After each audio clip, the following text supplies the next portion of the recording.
Most Americans grow up expecting certain routines, but living in Europe can challenge almost every habit. Did you know that in many European cities, people walk home at midnight without thinking about safety?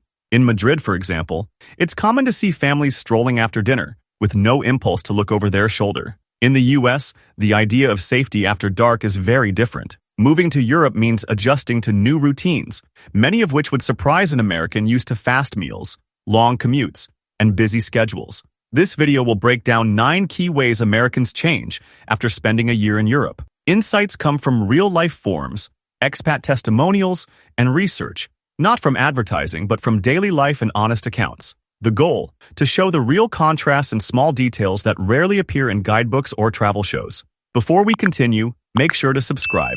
Number 9. Work-life balance. In the US, work often comes first. Early meetings, late emails, and rarely using vacation time are the norm.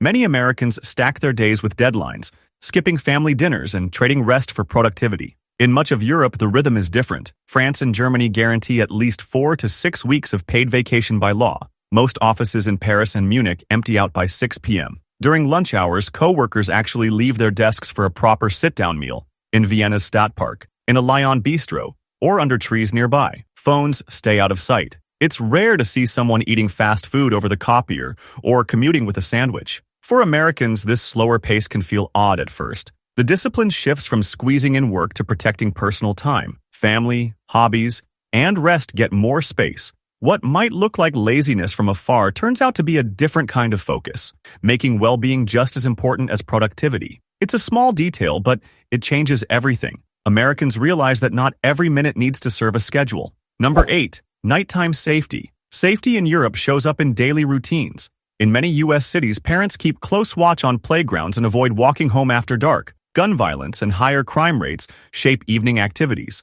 In Europe, children often walk home from school even at dusk. Town squares stay busy late into the night, especially during festivals. The UK's gun homicide rate is more than 25 times lower than the US, according to OECD data. Pickpocketing can happen in busy tourist areas, but serious violence is rare. Over time, many Americans say a kind of background tension fades. Standing in a lively plaza after midnight in Florence or Seville feels freeing, even surprising. This change does not erase every risk, but it reframes the idea of what peace and safety should look like. People begin to ask, what are the real priorities behind policy and design? Number 7. Healthcare costs. In the US, medical care is expensive and filled with uncertainty. A provider visit can cost over $200, and emergency rooms send bills in the thousands. Even those with insurance get surprises. Most European countries cover care with public funds, making doctor visits nearly free or very affordable. In France, a regular doctor visit may cost under $30. A German pharmacy usually charges about $8 for an inhaler that costs $50 in the US. Hospital stays rarely come with extra fees. This lets people get checkups and screenings sooner. There's less delay or worry about cost. Many Americans describe the first months as a revelation. Doctors spend more time with patients and do not seem rushed. After a while, the fear of medical debt almost disappears. The difference is clear, not whether one system is perfect, but why basic care is often out of reach at home. When healthcare isn't a transaction, attitudes towards prevention and illness adjust in real ways. Number 6. Food quality. Enter a bakery in Barcelona or Florence. The smell of fresh bread is strong, but the loaf hardens by morning. There are no preservatives to keep it soft. Produce changes with the season. Markets carry local cheese, eggs, and vegetables with shorter ingredient lists. The EU bans certain chemicals and GMOs that the US allows. In Lisbon, grilled sardines cost less than $6. Northern Italy's Parmigiano Reggiano carries a protected regional label. Eating out is slower. Lunch might last an hour at a sidewalk cafe. In the US, organic produce can cost twice as much as standard options, but here the difference is smaller and quality is expected. Over time, American tastes adapt. Processed snacks start to taste less real. Food is not just fuel, it's a daily moment. In much of Europe, simple eating brings pleasure without the feeling of luxury. Number 5. Public transit. For most Americans, driving is a necessity. Suburbs and highways mean life moves by car. In Europe, trains, trams, and buses are the basic fabric of mobility. Berlin's subways, Milan's buses, and Budapest's trams keep the city accessible. In Amsterdam or Copenhagen, many people never need a car. A 2-hour train from Paris to Lyon over 290 miles can cost under $50.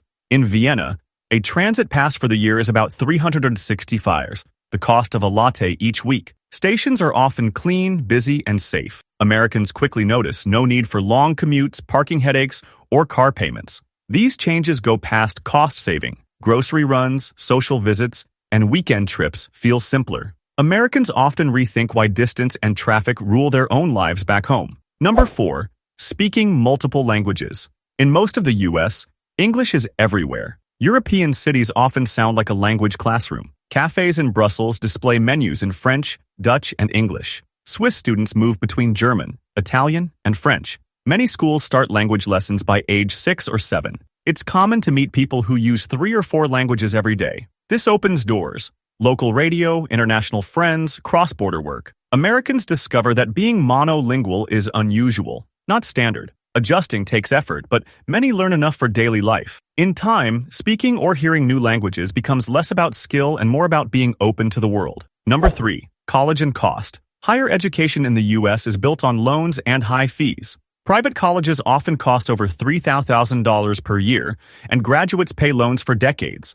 Germany and Norway offer free tuition to qualifying students, even from abroad. In France, annual university fees come to $500 or less. This changes how people make choices. There's no need to weigh debt against dreams. Trades and apprenticeships are a respected path, not a fallback. Schools offer more arts, hands-on projects, music, and language. For many Americans, accessible programs and public education create new options. Student debt at home becomes a source of fresh criticism. The contrast is not about perfection, but the freedom of having real options. Number 2. Public life. Post-war America built suburbs around privacy and car travel. In the U.S., neighbors often wave from a distance or keep to themselves. In Europe, the city square is public space. Early mornings bring crowds to bakeries and street markets. At sunset, people gather with friends and family in plazas. Parks and pedestrian avenues are designed for easy meetings. In Vienna, a bench beneath chestnut trees is a common lunch spot. Saturday market vendors remember names. Shopkeepers chat about the news. Community here is not limited to backyards. It is built into the fabric of city living. At first, daily visibility can be overwhelming, but most Americans find satisfaction in belonging to something larger than their own home. This is not only about buildings, it's about making public life a daily habit. Number 1. Returning home. After living in Europe, arriving back in the U.S. comes with mixed feelings. Familiar comforts bring pride, but differences stand out. American drive for business, innovation, and entrepreneurship still inspires, but clarity grows around the costs. Restaurant portions are often large. Shopping centers feel endless. Advertising follows in each public space. Tipping, automatic in the U.S., now seems awkward after getting used to service charges included in Europe. Americans returning home miss low-cost healthcare, safer streets, or college without debt, but also value the energy and flexibility found in the U.S. This produces a sharp contradiction, wanting the best of both worlds, opportunity and security together. These differences are hard to ignore once noticed. The experience sharpens what matters and where changes could improve life. Drop your thoughts in the comments, and don't forget to like and subscribe for more content like this.